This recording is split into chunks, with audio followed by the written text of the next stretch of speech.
Hello students, welcome to our revision class. Now students, in order to have an effective revision class, you have to follow some ground rules. So please be in a quiet environment. Have your mobile in a landscape position. Take your books as well as your worksheets, everything, so that we could revise easily. So settle down in a calm and a comfortable place. Now, today we are going to revise light and heat. In this topic, you learned about what is the heat energy and how the heat and temperatures are differed, and you also learned heat transfer and how the material or any material that heat can be transferred. Now, let us get into our topic. The first thing that I would like to tell you is, before getting into this, you all know all the particles are made up of, yes, matter. We also learned that heat is a form of energy. It helps us to get things done such as cooking, boiling water and ironing clothes. Now, shall we learn about, you also learned about the properties of heat.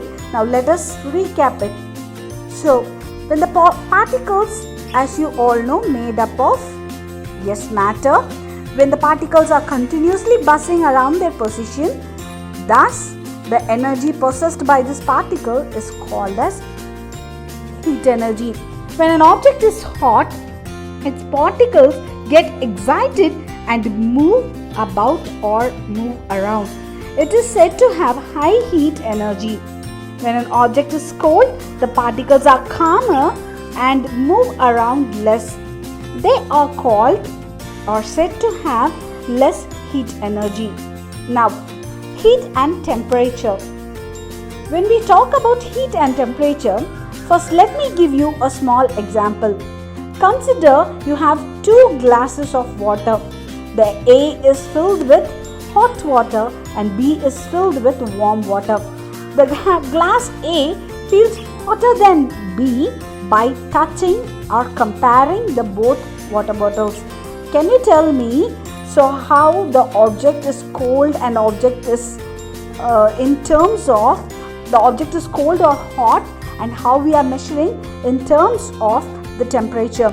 So the temperature measured using a device called thermometer.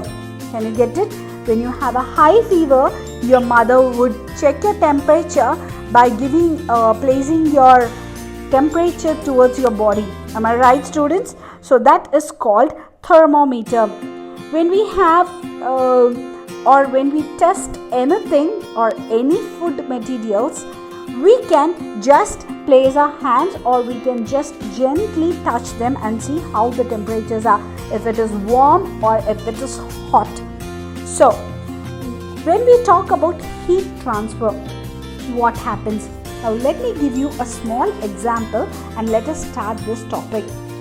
When I take a hot cup of tea and place it outside the table, we see it cool down after some time. However, if we take a bottle of cold water out of fridge, it warms up after some time. Why do you think this happens? Now let us see the topic, that is heat transfer. When you all know, as I told you first, when we keep a hot cup of tea outside, what happens?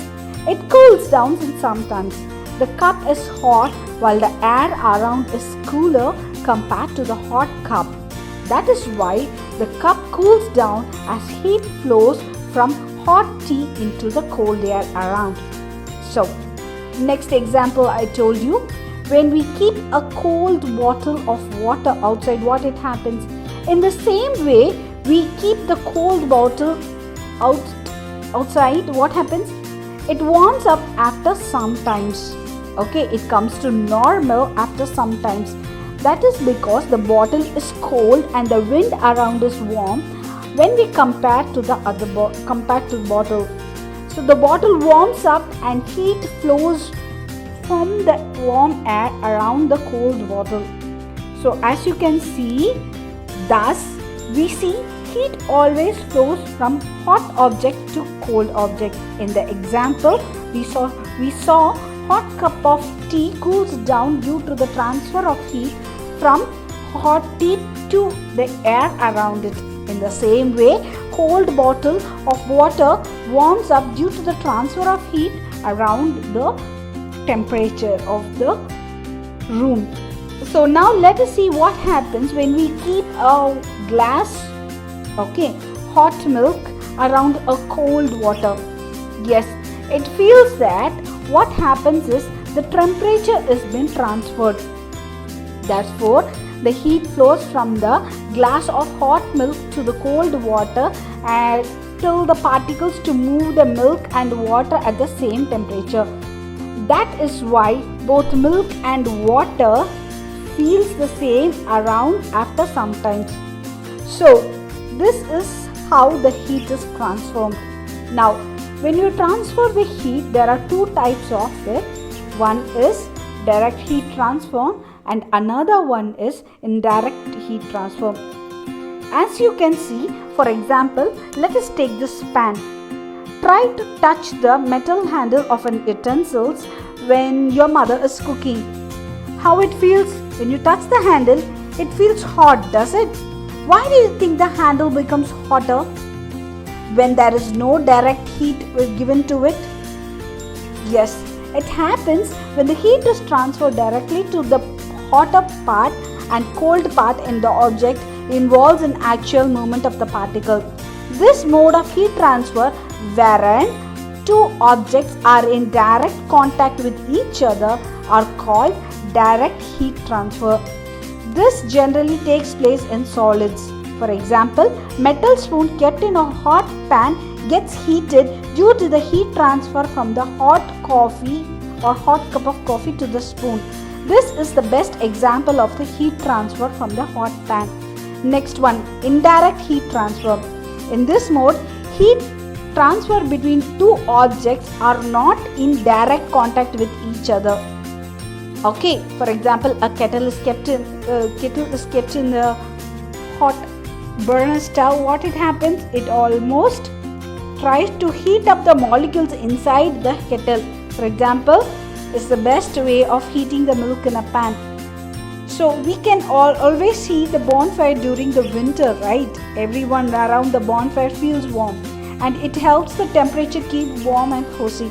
So this is the best example of heat transfer. The best example that I could give you is the heat transfer in a microwave.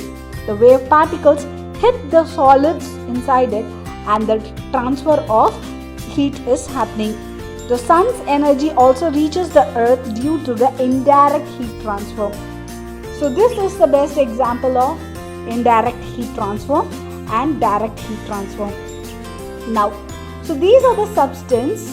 For example, we learned about the heat is being transferred. What happens when you see the material of it? The heat is transferred. Those materials are called conductors and insulators. Conductors are the materials or substance which allow electricity to flow through them. For example, an insulator is a material that does not conduct. The conductors are best examples of the copper wire and the wires and everything that we use around us, metals. Whereas insulators are the metals like plastic bottle, wood, anything that doesn't conduct heat. So this is the best example of conductors and insulators. So for example, the conductors are metal utensils, metal rod, metal pan. But the non-conductors are plastic spoon, wooden spoon and cloth. So this is the topic that we have learned today. Students, today we discussed about the heat and the temperature of it, and we also discussed about how the heat is transferred from one object to another, that is based on direct heat transfer and indirect heat transfer. In heat transfer, you learned how the hot cup of coffee can be given to make to the room temperature as it cools down.